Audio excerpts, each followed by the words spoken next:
और इसी बीच बड़ी खबर बीजापुर से आ रही है। नक्सलियों पर सुरक्षा बलों को बड़ी कामयाबी हासिल हुई है। 1 करोड़ का इनामी नक्सली सुधाकर ढेर हो चुका है। सेंट्रल कमेटी का मेंबर था सुधाकर उर्फ नरसिम्हा टालम भी इसको बोला जाता है। 30 सालों से नक्सली संगठन में सक्रिय था। इंद्रावती टाइगर रिजर्व इलाके में फोर्स ने एनकाउंटर कर दिया है। बड़ी खबर, बड़ी जानकारी, बड़ी सफलता हमारे जवानों को। 1 करोड़ का इनामी नक्सली ढेर हो चुका है। बताया जा रहा है कि सुधाकर इसका नाम है, जिसे हमारे जवानों ने ढेर कर दिखाया।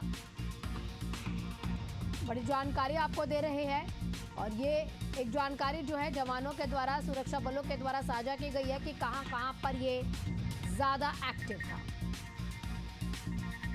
हमारे साथ हमारे सहयोगी प्रशांत जुड़ चुके हैं अधिक जानकारी के साथ। प्रशांत, पूरा अपडेट एक बार बता दीजिए और क्या शव भी अभी तक बरामद हो चुका है? जी बिल्कुल, एक बहुत बड़ी सफलता बिल्कुल कही जा सकती है, क्योंकि जिस तरीके से एक टारगेट हमने सेट किया है कि 2026 मार्च तक नक्सलवाद को खत्म करना है, ऐसे में जो बड़े शीर्ष नेतृत्व हैं वो अगर जिंदा रहेंगे, वो अगर लगातार संगठन की देखभाल करते रहेंगे तो कहीं ना कहीं नक्सलवाद को खत्म करना मुश्किल होगा। ऐसे में ये जो सुधाकर का मरना है वो बहुत बड़ी सफलता है। पिछले 6 महीने में अगर बात करें तो 3 सीसी मेंबर एनकाउंटर में मारे गए हैं और वही एक जो चीफ था बसव राजू वो मारा गया है। तो अब नक्सल संगठन जिस तरीके से बिखराव की ओर है, तो नक्सल संगठन में जो बचे हुए लोग हैं उनके पास आत्मसमर्पण करने के अलावा या फिर भाग निकलने के अलावा कोई विकल्प बचता हुआ नजर नहीं आ रहा है। क्योंकि जिस तरीके से आज की घटना है, बीजापुर जिले से डीआरजी, एसटीएफ और सीआरपीएफ कोबरा के जवान सर्चिंग पर निकलते हैं, क्योंकि सूचना मिलती है कि टाइगर रिजर्व की उन जंगलों में जो दंतेवाड़ा, तेलंगाना और बीजापुर का सीमावर्ती क्षेत्र है, वहां पर नक्सलियों की बड़ी बैठक आहूत की गई है।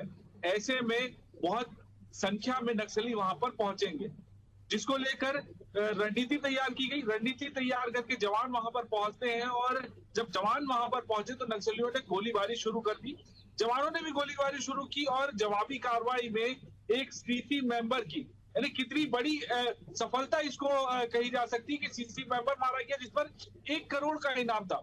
सबसे अहम बात यह है कि जो सुधाकर है उसके उस पर नक्सल संगठन में शिक्षा विभाग की जिम्मेदारी थी। जो नक्सली थे, नक्सलियों को वो शिक्षित करता था किस तरीके से आगे, क्योंकि वो पत्राचार करते थे, पत्र के माध्यम से वो एक दूसरे को अपनी चीजों को सर्कुलेट करते थे।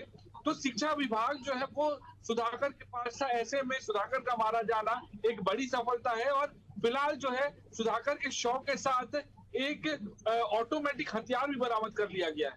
ये मुठभेड़ अभी भी जारी है और बड़ी सफलता हो सकती है और भी वहां पर नक्सली मौजूद है।